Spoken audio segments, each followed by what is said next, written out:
Bahala kayo dyan. Pinagandaan pa rin. Okay, pwesto na. Pwesto, eto na sa mga taga Valenzuela!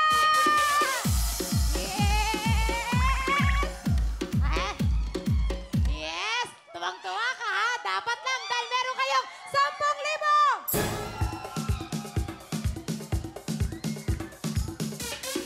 Nako, galingan nyo ha, kasi medyo mahaba-habang oras yung inyong babasagin. 47.6. At saka hindi, dapat na natin sila bigyan ng tip din. Oo. Kasi yung iba kasi, minsan malakas yung puwersa, mali lang ng posisyon ng hita. Dapat Close, lagi nakasarado. Totoo, tsaka huwag natin bubuksan.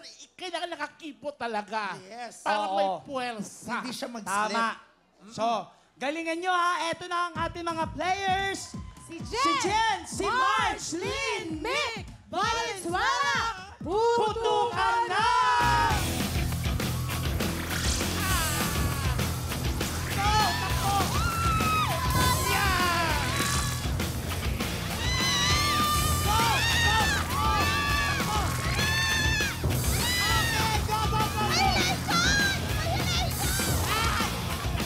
Ang taray!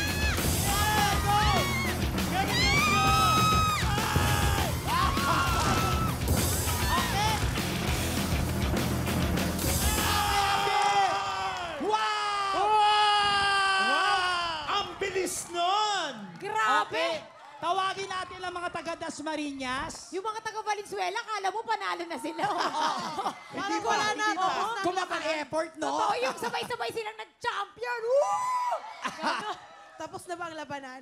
Okay, ayan. So, pagtabihin na natin yung ating dalawang grupo. Tapos, tumalikod tayo. Meron silang At may violation sila. Talaga. Dahil doon, madadagdagan ang kanilang oras ng 5 5 seconds. seconds. At dahil, alam nyo ba kung anong violation nyo? Ano yon? Hinawakan nyo ang lobo. Yes.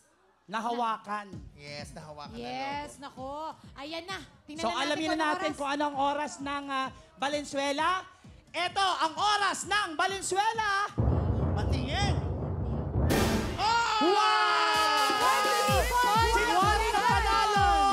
33.1 Congratulations kayo pa rin ang panalo.